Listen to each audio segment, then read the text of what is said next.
안녕하세요. 최근 이 채널에 재미를 붙여 시간 가는 줄 모르고 푹 빠져서 듣곤 하는 30대 여성입니다. 여러 가지 사연들을 들으며 저도 들려드리고 싶은 이야기가 있어 글을 써보았는데요. 제가 들려드릴 이야기는 눈물 없이는 들을 수 없는 저희 형부 이야기입니다.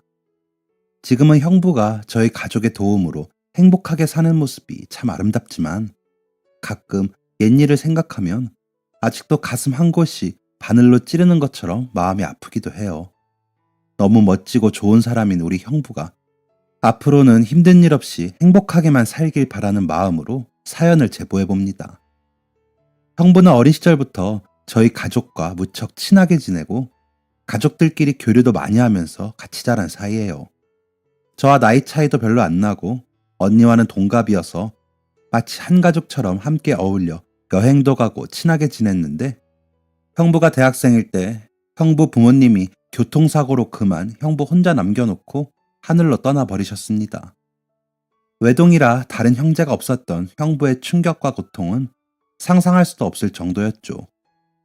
형부와 어린 시절부터 투닥거렸지만 함께 해온 시간도 길고 나이도 같아 평소에 부모님에게보다 더 많은 고민을 털어놓을 정도로 절친했던 언니는 형부가 그런 힘들고 고통스러운 시간을 이겨내는데 많은 도움을 주었다고 합니다.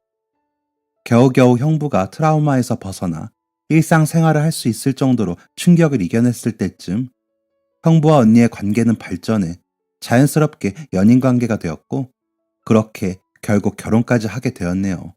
저희 부모님도 어릴 적부터 형부의 진중한 성품과 사람됨을 알고 있었기 때문에 마음속으로는 언제나 형부가 사이가 되었으면 좋겠다는 소망을 남몰래 품고 있었는데 정말로 사이로 받아들이게 되니 무척이나 기뻐하셨습니다. 형부의 사정을 다 알고 있고 형부가 얼마나 고통스러워했는지도 잘 아시기 때문에 부모님은 언니만큼 형부를 챙기며 형부의 어머니, 아버지가 되어주려고 했어요.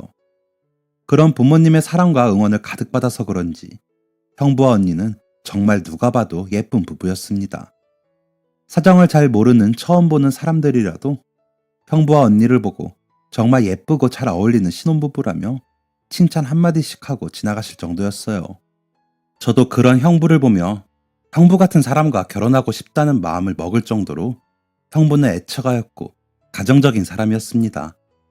무엇보다 결혼 후에 든든한 가족이 생기니 형부도 무척 안정적이고 행복해 보였고요. 그렇게만 계속 형부의 행복이 지속되었다면 더할 나위 없었을 텐데 고통을 겨우 극복하고 살아가는 형부에게 또 다른 불행이 찾아왔어요. 결혼한 지 3년 차에 언니가 위암 진단을 받았거든요. 언니는 직업 특성상 교대 근무를 해서 생활 패턴이 불규칙했고 그것 때문에 건강이 많이 상하는 것 같아 저희 가족들도 형부도 걱정을 많이 했어요. 하지만 언니가 워낙 자기 일을 사랑했고 자부심이 있어서 그만두거나 다른 일을 하고 싶어 하지 않았습니다. 저희가 걱정할까봐 밥도 잘 챙겨 먹고 운동도 한다고 하곤 했지만 사실은 끼니를 거르다가 짬이 날 때 소화도 잘 되지 않을 만큼 급하게 먹는 일이 일상이었던 것 같아요. 그런 줄 알고 있었으면 어떻게 해서든 언니의 건강을 되찾기 위한 방법을 생각했을 텐데 언니가 좀처럼 티를 내지도 않고 가족들에게 의지하는 성격도 아니라 저희는 언니 말만 듣고 괜찮은 줄 알았죠. 하지만 몇 년간의 교대 근무로 인한 수면 불균형, 그리고 제대로 챙겨 먹지 못하고 뱃속으로 들이밀다시피 급하게 먹는 식생활에 일하면서 스트레스도 많이 받으니 결국 언니의 건강은 돌이킬 수 없이 상해버렸어요.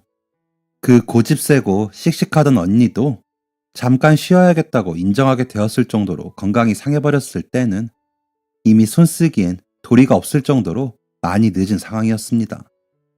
처음에 언니는 결혼한 지 꽤 시간이 많이 흘렀는데 도통 아이가 생기지 않아 걱정이 많았다고 해요. 누구보다 아이를 좋아했던 언니였고 형부의 아이를 낳아 행복한 미래를 꿈꾸고 있었기 때문이죠. 하지만 아이가 생기지 않아 이상하다는 생각이 들었을 때야 언니는 지난날을 돌아보고 자신의 건강이 많이 나쁜 상태라는 걸 직감했다고 합니다. 그전까지는 일하느라 바빠 몸이 좋은지 나쁜지 컨디션이 어떤지조차 생각할 수 없을 정도로 여유가 없었던 상황이었던 거예요. 그때라도 병원에 갔으면 조금이나마 가능성이 있었을 텐데 언니는 그저 집에서 좀 쉬면 몸이 옛날처럼 돌아오고 임신도 할 수 있게 될 거라며 다니던 회사를 그만두기만 했습니다. 젊으니까 회복도 빠를 거라면서요. 언니 말만 믿고 형부와 가족들 모두 집에서 여유를 좀 찾으라고 말하며 큰 문제라고 생각하지 않았던 게 아직도 후회가 되네요. 집에서 꽤 오랜 기간 쉬었는데도 언니의 건강은 회복되지 못했고 오히려 점점 더 나빠지고 갈수록 살도 많이 빠졌습니다. 얼굴이 헬쓱해져 반쪽쯤 되었을 때야 사태가 심각하다는 걸 깨닫고 병원에 갔을 땐 손 쓸 수도 없을 정도로 많이 늦은 상태였죠. 위암 3기라더군요. 이미 다른 장기의 전이도 꽤 된 상태였어요. 젊어서 좋다는 게 암에는 전혀 통하지 않는 말이었습니다. 오히려 젊은 탓에 전이가 빨리 진행되어 상황이 좋지 않다는 충격적인 진단을 받고 형부와 가족들은 눈앞이 캄캄해지는 것 같았죠. 집안에 위암 가족력도 있고 언니가 워낙 어릴 때부터 소화가 잘 안 돼요. 소화제를 일상처럼 복용했던 터라 체질이 그렇다고 대수롭지 않게 생각했던 게 모든 가족에게 씻을 수 없는 후회로 남아있어요. 같이 병원에 계셨던 많은 암 환자분들도 젊은 언니가 위암 말기 진단을 받았다니 무척이나 안타까워하시며 이것저것 암에 좋다는 것이나 치료 방법을 공유해 주시며 신경을 많이 써주시더군요. 그만큼 언니가 젊고 앞길이 창창한 나이였으니까요. 그 말씀들 다 새겨 들으며 안 해본 게 없습니다. 다들 위로처럼 건네는 젊어서 전이도 빠르지만 열심히 치료받으면 회복 가능성도 높다는 말씀들을 철석같이 믿고 좋다는 건 다 해봤네요. 언니도 항암 치료로 힘든 와중에도 병을 이겨내고 말겠다는 의지가 굳건했고요. 무엇보다 형부는 빚까지 내가면서 언니 치료를 위해 힘썼습니다. 하지만 모두의 간절한 노력이 무색하게도 암 병동에 입원한 지 1년 조금 지났을 때 언니는 그만 하늘로 떠나고 말았습니다. 너무나도 앞길이 창창하고 어린 나이의 언니였기에 가족들이 느끼는 애통함은 더 컸습니다. 무엇보다 일찍이 부모님을 여의고 힘든 시기를 언니와 함께 의지하며 이겨낸 형부의 고통은 상상도 가지 않을 정도였어요. 둘 사이에 자식도 없었으니 형부는 하루아침에 가족이라곤 아무도 없이 홀로 남겨지게 된 거죠. 그런 형부가 너무나도 마음에 걸리고 마음이 아파 언니가 떠난 이후에도 저희 가족은 예전처럼 형부와 오랫동안 교류하며 지냈습니다. 언니를 잃은 아픔으로 하나가 되어 오히려 예전보다 더 자주 보고 함께 시간을 보냈던 것 같아요. 형부도 가족이 필요했고 저희 가족도 언니의 빈자리를 채워줄 가족이 필요했으니까요. 그렇게 지내다 보니 어느덧 형부는 부모님께는 아들 같은 존재가 되었고 저에게는 친오빠와도 같은 사람이 되었습니다. 형부도 저희 부모님과 저를 친부모, 친동생처럼 아껴주며 서로의 상처를 보듬고 지냈어요. 하지만 세월이 갈수록 그런 형부 때문에 부모님이 소갈이 하시는 일이 많아졌습니다. 언니가 떠난 지 꽤 오랜 시간이 흘렀는데도 형부가 계속 언니와의 추억에 머물러 있는 게 문제였어요. 언니와 형부가 당시에도 많이 이른 나이에 결혼을 했기 때문에 언니가 떠난 뒤에도 형부는 꽤 나이가 어린 편이었어요. 앞으로 살아갈 날이 한참이나 많은데 언제까지 떠난 언니 그림자만 붙들고 살 거냐. 산 사람은 살아서 새로운 출발을 하고 행복하게 살아야 하지 않겠냐는 게 부모님 마음이었습니다. 하지만 형부는 그런 이야기를 하면 못 들은 척하거나 웃고 넘기기만 할 뿐이었어요. 자기 인생에 여자는 언니밖에 없다고 하면서요.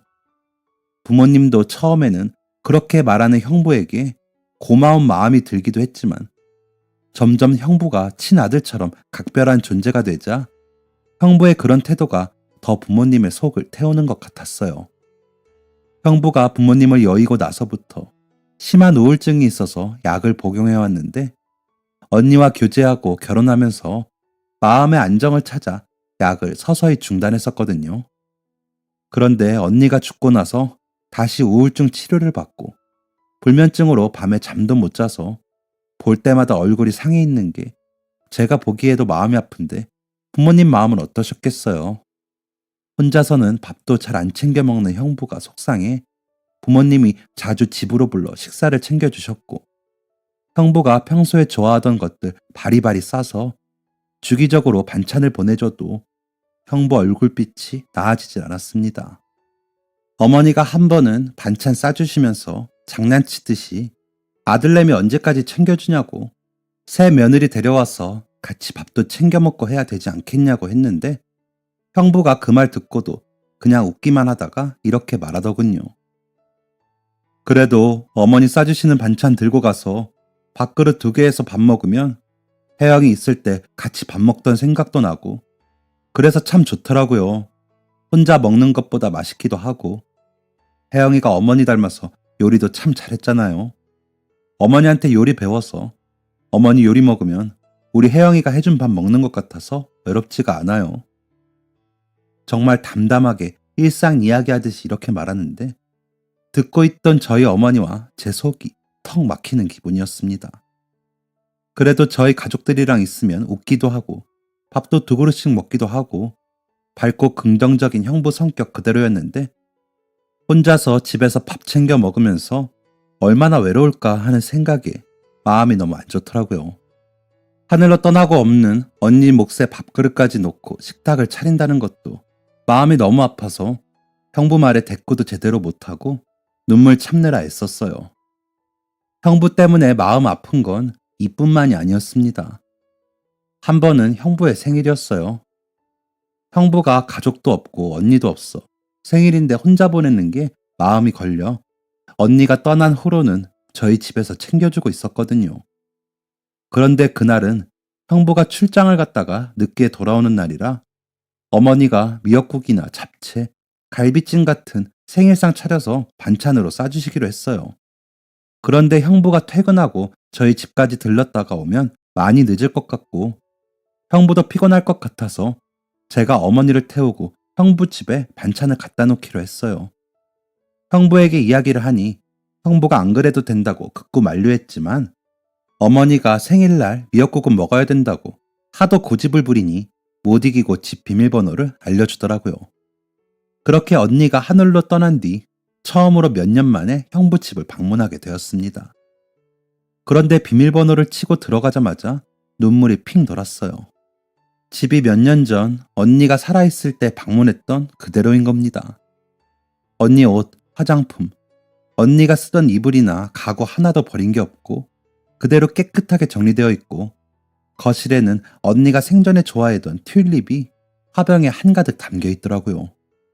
마지막으로 방문했을 때와 달라진 게 있다면 화장대 거울에 건강했던 언니 사진이 인쇄되어서 붙어 있다는 것뿐이었어요. 집에서 어찌나 언니의 흔적이 많이 느껴지던지 당장 언니가 인사를 하며 걸어 나올 것 같더군요.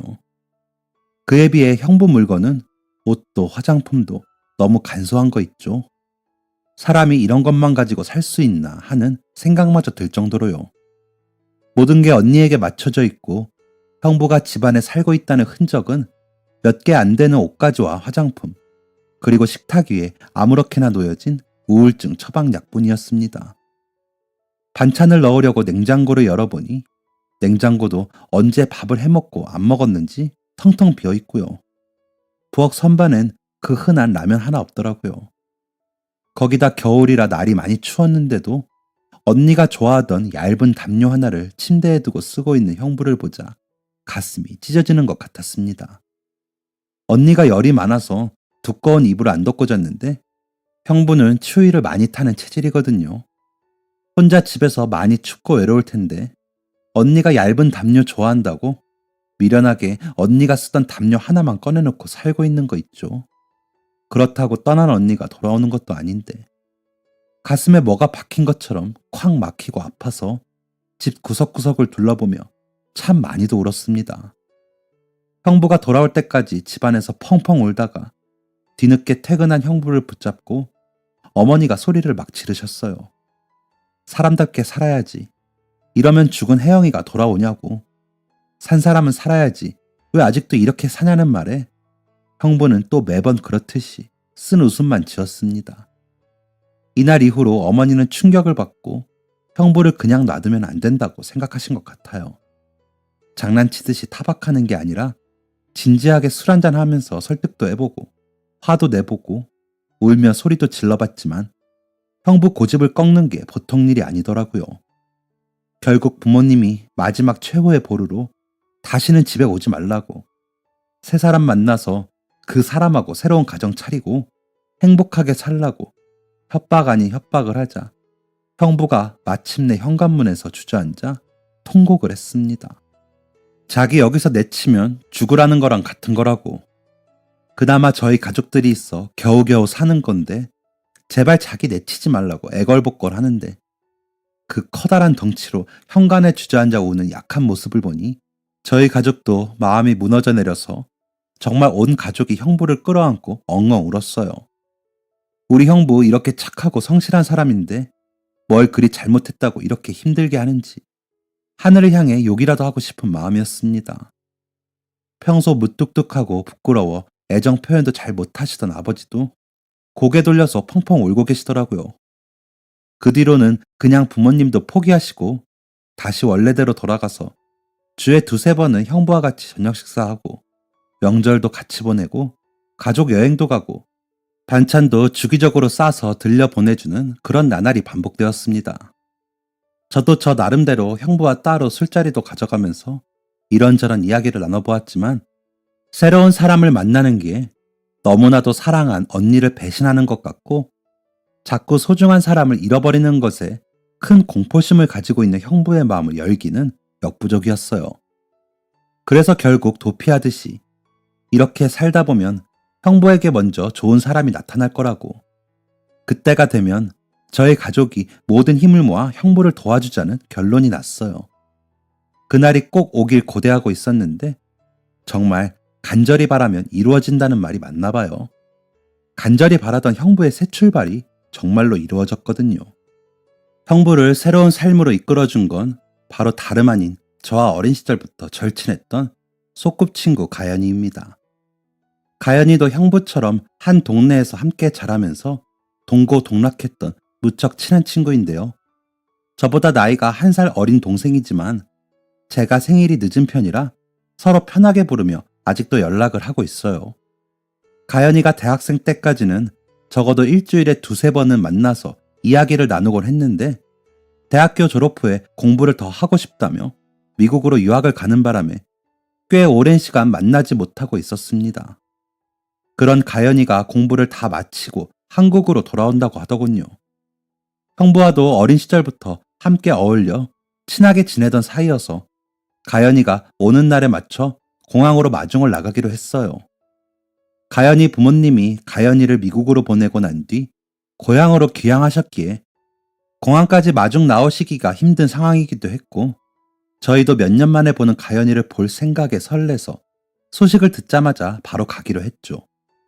아무래도 오랜 외국 생활을 했으니 짐도 많을 거고 몸도 많이 피곤할 테니까요. 오랜만에 보는 가연이는 오랫동안 못 봤는데도 달라진 것 하나 없이 그대로였어요. 말이 없고 조용하고 배려심도 많고 수줍음도 많은 그런 성격이거든요. 그래도 오랜만에 만난 저희가 반가운지 평소보다는 밝고 들뜬 모습으로 말도 많이 하고 오랜만에 찾은 한국에 굉장히 마음 편해하는 게 눈에 보여 저희도 기분이 좋았습니다. 다만 가연이가 형부의 상한 얼굴을 보고 많이 속상해 하더라고요. 오빠, 얼굴이 왜 이렇게 상했어? 힘들수록 밥도 잘 챙겨 먹고 건강도 잘 챙겨야지. 아휴, 가연아, 그러니까 네가 형부 좀 어떻게 해봐.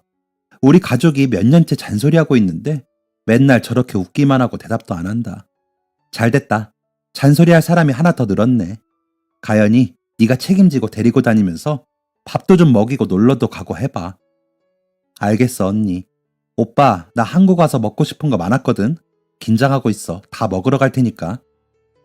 그때는 오랜만에 만나서 농담처럼 별 생각 없이 한 말이었는데 가연이와 형부의 관계가 이렇게 발전할 줄은 몰랐네요.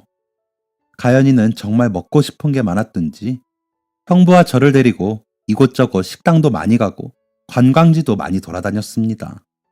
무엇보다 멀리 계신 부모님 때문에 서울에서 혼자 살림을 꾸려야 하는 가연이를 도와 시간이 날 때마다 셋이서 쇼핑도 다니고 필요한 물건도 챙겨주고 했어요. 저와 가연이만 다녀도 되지만 혼자서 밥도 안 챙겨 먹을 형부가 걱정되기도 하고, 아무래도 집에 있는 것보단 밖에서 시간 보내는 게 우울증에 좋으니까요. 함께 여기저기 놀러 다니며 형부를 보니 무척이나 즐거워 보이더군요.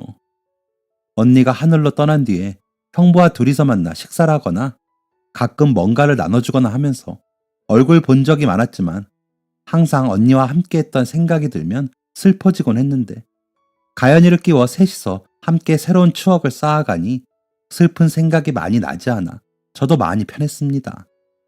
형부도 항상 보여주던 씁쓸한 웃음 대신 진심으로 기분 좋아 보이는 표정을 짓고 밥도 잘 먹고 하는 게 마음에 놓이기도 하고요. 그렇게 지내다 보니 어느 순간부터는 형부 옆에 가연이 같은 좋은 여자가 있어서 항상 저렇게 밥 잘 먹고 웃기만 하면 참 좋을 텐데 하는 생각이 저도 모르게 들었습니다. 언니와 함께 있을 때와는 또 다르게 행복해 보이는 형부의 모습이 참 새로워 보이기도 하고 보기 좋기도 했고요. 하늘에 있는 언니도 이렇게 다시 웃고 밥도 잘 챙겨 먹는 형부를 보면 마음이 놓이겠다는 생각도 했습니다. 형부와 가연이가 부담될까봐 내색한 적은 없었지만요. 그런데 가연이도 저와 비슷한 생각을 한 것 같았어요. 아마 가연이가 형부를 보는 눈빛이 조금씩 달라졌기에 저도 자연스럽게 그런 생각을 하게 된 거겠죠. 시간이 꽤 흐른 어느 날 가연이가 할 말이 있다며 저녁이나 같이 먹자기에 별 생각 없이 그러자고 했어요. 그런데 저에게 꼭 하고 싶은 이야기가 있다면서 얘기를 꺼내기가 어려운지 자꾸 다른 말만 하며 뜸을 들이더군요. 자꾸 말을 빙빙 돌리기에 무슨 얘기기에 이러나 싶었어요. 한참 뜸을 들이다 가연이가 어렵게 꺼낸 이야기는 제가 예상한 이야기였어요.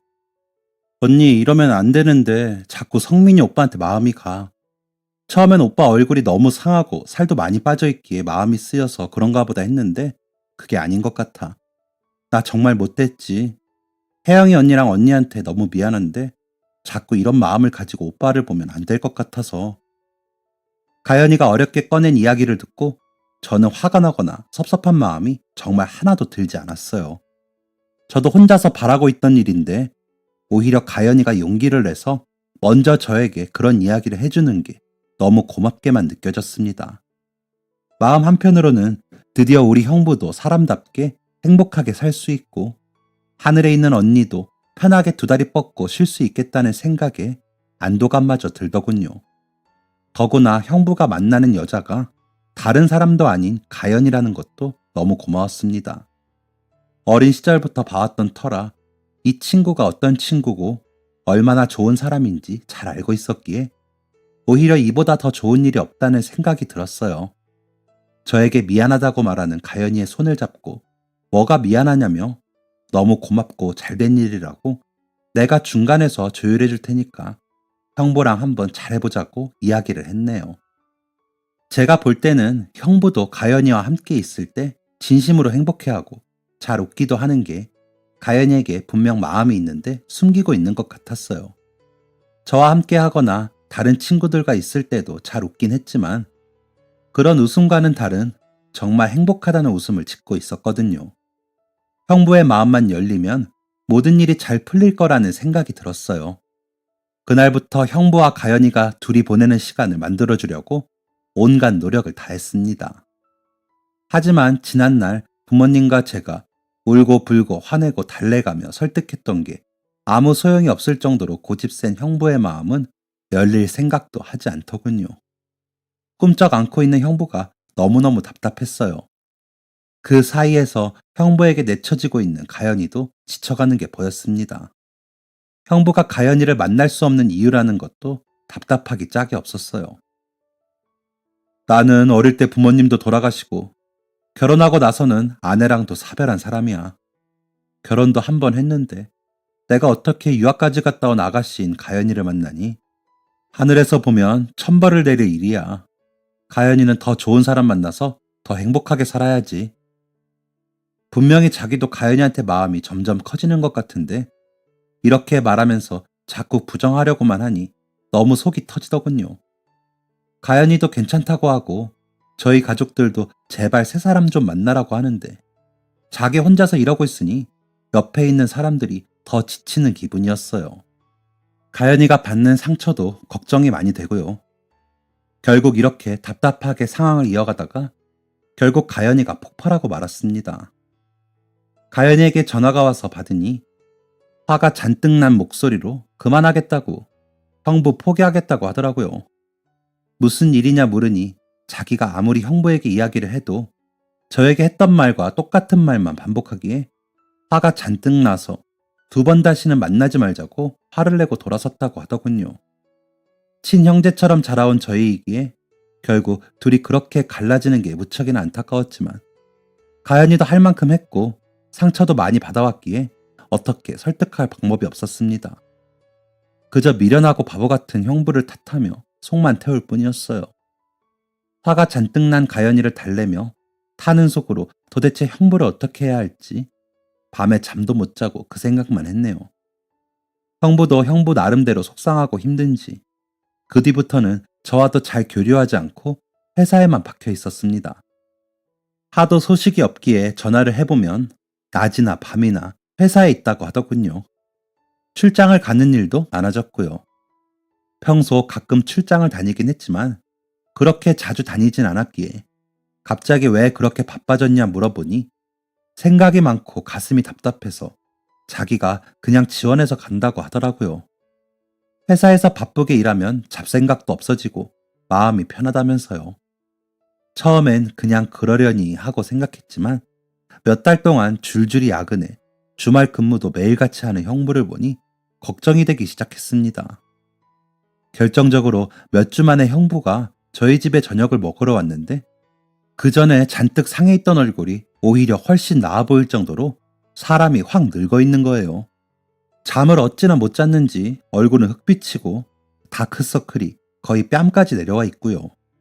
자기 몸 못 챙기고 일하다가 큰 병에 걸려 하늘로 떠난 언니 일은 생각도 안 하는 건지 자기 몸을 혹사시켜가며 일하는 형부에게 화도 나고 걱정이 많이 되었습니다. 속상해하시는 부모님을 보고 형부가 앞으로는 쉬어가면서 일하겠다 약속했고 실제로 그 뒤로는 퇴근도 제 시간에 하고 끼니도 규칙적으로 챙겨 먹으려고 노력하는 것 같았어요. 하지만 이미 피로에 잔뜩 절어버린 몸이 돌아오기가 많이 힘들었나 봐요. 그전에도 몸 생각하지 않고 과로를 했으니 당연한 일일지 모르지만 점점 만성 피로가 너무 심해져 일상생활이 안 될 정도까지 와서 결국 휴가를 쓰고 3일 정도 집에서 쉰다는 연락을 받았습니다. 이전부터 우울증으로 인한 불면증이 있어서 퇴근을 한다고 해도 잠을 잘 못 자는 형부였기에 잘했다고 아무 생각하지 말고 푹 쉬고 잠만 자라는 답장을 보냈어요.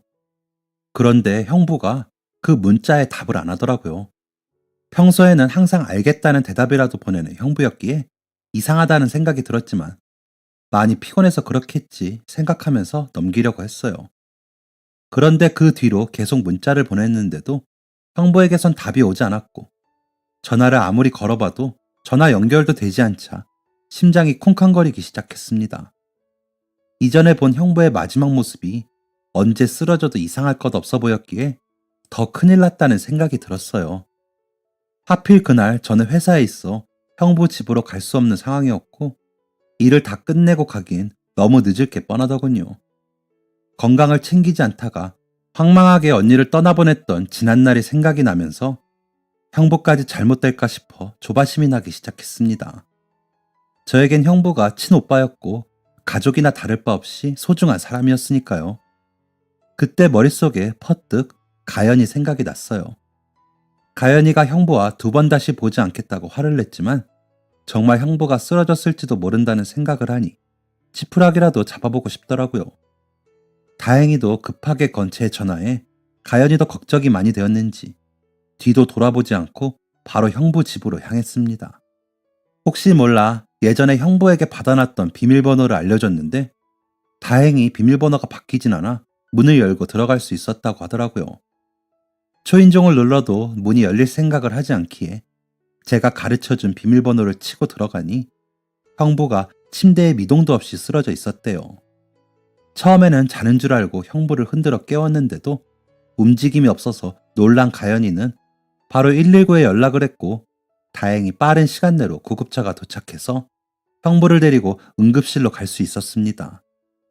후에 듣고 보니 형부는 휴가를 받아 잠도 자고 좀 쉬고 싶었는데, 오랜 야근과 불면증에 수면 패턴이 뒤죽박죽이 되어 있었고, 아무리 해도 잠을 청할 수 없어 병원에서 처방해준 수면제를 먹었다고 해요. 약을 일정한 시간에 먹어야 하고 수면 시간도 규칙적으로 조율을 해야 하는데, 그동안 그렇지 못한 형부였기에 수면제를 먹은 게 오히려 독이 되어버린 것 같았습니다. 그렇게 많은 약을 먹은 건 아니지만 이미 축적된 과로로 몸이 많이 상한 상태에 수면제 성분이 위험할 수 있어서 간단하게 위세척을 하고 응급처치를 하니 형부의 의식이 그제야 돌아왔다고 합니다. 약을 못 받아낼 정도로 몸이 약해져 있는 상태고, 과로로 인한 후유증도 의심되니 검사를 조금 더 해보고 입원을 며칠 더 하기로 했어요. 다행히 몸에 큰 이상은 없었지만 수면 패턴을 되돌리기 위한 치료가 필수적으로 필요하다는 진단을 받고 며칠 안 있어 퇴원할 수 있게 되었어요. 병원에 오랜 시간 있진 않았지만 가연이가 보호자 신분으로 형부 옆에서 헌신적으로 간호를 했습니다. 자기 딴에는 화가 나서 형부의 면전에서 2번 다시 보지 않겠다고 소리를 치고 돌아섰지만, 사실 마음이 많이 깊어진 상태라 그게 잘 안 되어 힘들었던 것 같아요. 그런데 형부가 쓰러진 것 같다는 말을 듣고 후회를 많이 한 것 같더라고요. 어떻게든 형부가 편하게 지내게 도와야 했는데 괜히 화를 내고 형부에게 상처를 줘서 병을 더 악화시킨 것 같다고 미안해 하더라고요. 자신의 목숨을 살려준 가연이를 보고 고집불통이던 형부의 마음도 열리게 된 것 같습니다. 무엇보다 가연이 덕분에 큰일 날 뻔한 순간을 넘기게 되니 자기가 무슨 짓을 하고 있었는지 깨닫게 되면서 정신을 차리게 된 것 같아요. 쓰러지고 나서야 왜 이렇게 몸을 망치며 살고 있었는지 스스로도 이해할 수 없다더군요. 언니가 몸을 돌보지 않다가 큰 병을 얻은 걸 옆에서 지켜보며 그 누구보다 힘들어했던 형부였는데, 자기가 언니와 똑같이 건강에 소홀해 주변 사람들에게 상처를 주고 힘들게 하고 있었다는 걸 깨닫고 그 누구보다도 건강을 챙기려고 노력하게 되었습니다. 자주 운동도 하고 식사도 하루 세끼 꼭 챙겨 먹으려고 하고요. 가장 큰 문제였던 우울증과 불면증도 이겨내겠다는 의지를 불태우더군요. 약을 먹어도 눈 붙이기 힘들었던 형부가 약 없이도 잠을 잘 자고 무엇보다 규칙적이고 질 좋은 수면을 취할 수 있게 되었어요. 형부가 건강을 되찾게 된 데는 가연이의 공이 가장 컸어요. 가연이가 혼자 살아 아침 챙겨 먹기가 힘들까봐 과일이나 간단식 같은 걸 사서 형부에게 챙겨주고 여건이 되면 아침을 차려주기도 했다더군요. 잠을 잘 못 자는 형부가 수면제에 의존하지 않게 신경도 많이 쓰고 말입니다. 무엇보다 외롭고 쓸쓸했을 형부의 옆에서 항상 힘이 되어주고 응원도 해주니 형부가 정신적으로 많이 안정되어 가는 게 눈에 보였습니다. 역시 옆에서 함께하는 사람이 있으면 무슨 고통도 이겨낼 수 있는 것 같아요. 저희 부모님도 드디어 살도 좀 붓고 얼굴빛도 환해진 형부를 보며 이제야 2다리 뻗고 편하게 잘 수 있겠다고 그제야 마음의 짐을 좀 덜어놓으셨네요. 그렇게 조심스럽게 연애를 시작했던 2사람은 얼마 전 마침내 결혼식을 올렸습니다. 처음 결혼하겠다는 이야기를 들었을 때 가연이 부모님은 아무래도 속상하신 마음에 조금 반대를 하시긴 했지만, 형부를 워낙 어릴 때부터 봐와서 형부의 인품을 잘 알았기 때문에 결국 가연이를 이기지 못하고 결혼을 허락하셨습니다. 그 뒤에는 저희 가족들만큼 예비부부를 축하해 주셔서 별탈 없이 순조롭게 식까지 올리게 되었어요. 가연이와 결혼하겠다는 이야기를 처음 형부가 꺼내던 날, 저희 아버지가 형부에게 한마디 하셨습니다. 자네는 우리 집 사이로 들어왔지만 이제는 우리 큰아들이라고. 앞으로도 부모 자식 관계로 함께 지내자고 말입니다. 말만 그런 게 아니라 부모님이 형부 결혼하실 때 혼수도 새로 해서 보내고 형부와 언니가 함께 살던 아파트를 팔고 거기에 돈을 보태셔 새로 집도 하나 장만해 주셨어요. 형부는 부모님을 더 이상 장인 장모님이라 부르지 않고 어머니 아버지라고 부르고 저도 자연스럽게 형부라고 부르지 않고 오빠라고 부르며 지내고 있네요. 그렇게 형부는 저희 집의 진정한 맏아들이 되었습니다. 언니를 잃은 아픔과 가족을 모두 잃었던 형부가 서로의 빈자리를 메워가며 한 가족으로 사는 모습이 다른 사람들이 보기에는 신기해 보일지 몰라도 저희 가족은 이제야 정말 걱정 없이 행복하게 웃으면서 지낼 수 있게 되었어요. 그 전까지는 말하진 않아도 까맣게 타들어간 속이 형부의 새 출발로 그제야 편해졌습니다. 이 모든 게 저희에게 진심을 보여준 형부가 누려 마땅한 일들이었지요. 누구보다 행복한 신혼부부로 살고 있는 형부와 가연이를 보는 것만으로도 입가에 웃음이 절로 나네요. 그동안 많이 힘들었을 우리 형부, 아니 오빠도 요즘은 볼 때마다 웃음이 떠나지 않습니다. 얼굴빛도 좋아지고 살도 붙으니 인물도 환해져서 예전처럼 지나가는 사람들마다 부부가 너무 예쁘다며 한마디씩 해주시는데 그게 그렇게 보기 좋네요. 요즘은 저희 집에 가끔 들러 저녁을 먹을 때 가연이도 함께 와서 온 가족이 행복하게 시간을 보내곤 합니다. 하늘에 있는 저희 언니도 이 모습을 보면 이제야 마음 놓고 좋은 곳으로 갈 수 있을 것 같아요. 언니는 언제나 형부와 저희 가족이 행복하길 바랄 테니까요. 지난 시간 동안 저희 가족은 많이 힘들었지만 형부의 결혼을 기점으로 저희 가족도 훌훌 털어버리고 새 출발을 하려고 합니다. 형부 같은 남자 만나겠다는 제 다짐도 아직 여전해요. 이제 모든 가족의 관심과 걱정이 결혼 못한 저에게 맞춰져 있어 조금 부담이 됩니다. 새로 생긴 아들 효도 톡톡히 받고 계신 부모님을 더 행복하게 해줄 수 있는 딸이 되어야겠죠. 긴 글 읽어주셔서 감사합니다. 익명의 힘을 빌려 집안 이야기를 털어놓고 그동안의 고통을 다 이겨내고자 합니다. 청취자분들도 지금 힘든 일이 많으셔도 꿋꿋이 살아가다 보면 예상치 못한 곳에서 행운이 생겨 모든 근심이 사라지는 날 올 거라는 말을 남기고 싶어요. 앞으로도 저희 가족 그리고 청취자분들의 가정에도 행복이 깨지지 않길 바라봅니다. 감사합니다. 지금까지 사연 들어주셔서 감사합니다. 사연이 재밌으셨다면 구독과 좋아요를 눌러주세요. 감사합니다. 안녕히 계세요. 안녕히 계세요.